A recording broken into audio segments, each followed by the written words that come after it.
The force due to radiation on a conical surface. So suppose this is a conical surface, apex angle is theta, the radius is r, and the height is h, and intensity of the parallel beam of light is I. For a parallel beam of light, you know that the intensity is constant, okay, and the wavelength of the photons is lambda. So we need to find the force exerted by this radiation on this cone. Okay, so this is the radiation. What we will do is, suppose at a distance x from here, at a distance x, we will take an element of width dx along the slant height of the cone. Okay, for a hollow cone we always take the length along the slant height of the cone. All right, so what is the area of this element? The area of this element, this elemental ring, or you can say the elemental cylinder, is equal to 2 pi small r multiplied by dx. Okay, suppose this slant length is L, suppose this slant length is L, then by similar triangle property you will say that this r by capital R will be equal to x by L. So from this you will get r is equal to x, r is equal to x capital R by L, right? But capital R by L, the capital R by L can also be written as sine theta. So basically r is x sine theta. Okay, you could have written it from this property of triangle also. Sine theta is r by x, so r is x sine theta. Okay, so I will write here this is equal to 2 pi x sine theta dx. So this is the area of this element, right? Now you have to find the number of photons striking this element per unit time. So n by t. Now you know that n by t is intensity multiplied by the area. Now area has to be the component of area. You have to take the component of area which is perpendicular to the surface. Now area is this, right? Area is this, and we have to take the area which is perpendicular to the flow of light, right? So the flow of light is like this. So I will draw it again. This is the area. I'm just taking this small element here. This is the area and this is the flow of light. Okay, this angle is theta, and we need the component of this area which is perpendicular to the flow of light. Okay, so if this angle is theta, clearly this angle is 90 minus theta, right? So that means you have to take the component of this area. The area is like this dA. We have to take this component, that is dA sine theta. Okay, so here we will write n by t is equal to I dA sine theta divided by E, where E is hc by lambda. So from this you will write I into dA. dA is this 2 pi x sine theta dx into sine theta, that is sine square theta, divided by E. E is hc by lambda. Okay, so this is n by t. Now case 1, let us assume that the surface is perfectly reflecting, that is r is equal to 1. So if r is equal to 1, in that case what will you say? I'll show you the diagram here. In that case you will say that this is the light falling on this element and this is the direction of the normal, and if this angle is theta, this angle is theta, this is 90 minus theta. So basically you know that if the light is getting reflected, then the change in momentum is along the normal, right? The change in momentum is along the normal. So the change in momentum is 2h by lambda cos of this angle, right? But this angle here, the angle made by the incident light with the normal is 90 minus theta. So the change in momentum will be 2h by lambda. The change in momentum will be 2h by lambda cos of 90 minus theta, that is sine theta. So this is the change in momentum due to one photon.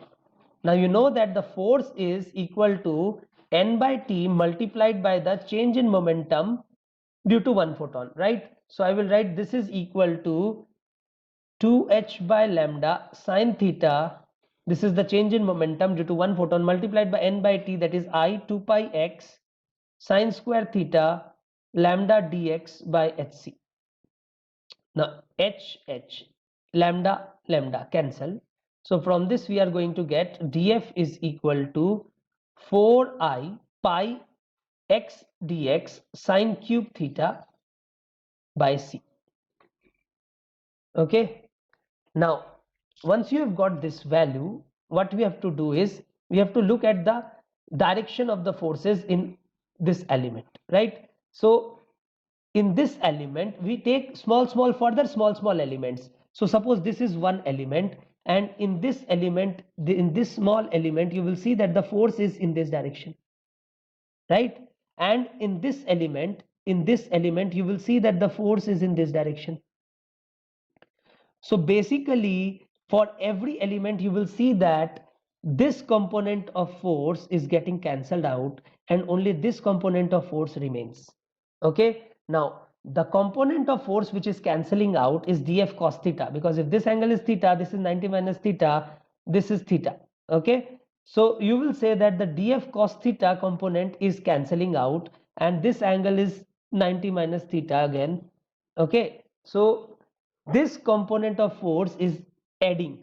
Okay, so for every element what you will do is you will take df sine theta, right? So the net force on the whole cone will be equal to integration of df sine theta, because for every element we need only the df sine theta component. Okay, so integration df sine theta we have to do, and that will be equal to 4I pi sine power 4 theta. Now theta is a constant because theta is the apex angle of the cone. Okay, and this is a constant, right? So only x is the variable here, so you will write 4I pi sine power 4 theta by c integration x dx, and integration x dx from x equal to 0 to x equal to l, right? So from this you will be getting 4I pi sine power 4 theta by c L square by 2, right? And L square can also be written as R square plus H square. This is equal to 2I pi by c L square sine power 4 theta. Now you can simplify this further, because you know that sine theta is equal to R by L. Okay, so from this you can write this as 2I pi by c into L square into sine square theta. I will keep one sine square theta as it is, into R square by L square. Now this L square getting cancelled out, and from this you will get this is equal to I pi R square by c into 2 sine square theta. Now 2 sine square theta can be written as 1 minus cos 2 theta. 1 minus cos 2 theta. Okay, now case 2, when the surface is completely absorptive, that is when A is equal to 1. In that case the change in momentum will be directly equal to h by lambda. Okay, the change in momentum will be directly equal to h by lambda, and the direction will be in this direction. For every element it will be in the same direction. So in this case directly you will say that f is equal to integration df, and you know that f integration df is n by t. That means df is n by t into delta p. Now n by t we have already calculated, that is the number of photons which is striking this element, is I 2 pi x sine square theta dx lambda by hc. Okay, so I will write it again here, that is equal to n by t into delta p, and that will be equal to I 2 pi x dx sine square theta, okay, lambda by hc into h by lambda. Okay, so from this you will get h cancel, lambda cancel, so there is one lambda. From this you will get I 2 pi sine square theta, okay, by c integration x dx from 0 to L, right? So from this you will get this is equal to I 2 pi sine square theta by c into x dx integration is L square by 2. Okay, 2 getting cancelled out, and from this you will get I by c into pi r square. That means this time it comes out to be independent of theta. So if the surface is completely absorptive, this theta term get cancelled out, but if the surface is reflective, then the answer is I by c pi r square into 1 minus cos 2 theta.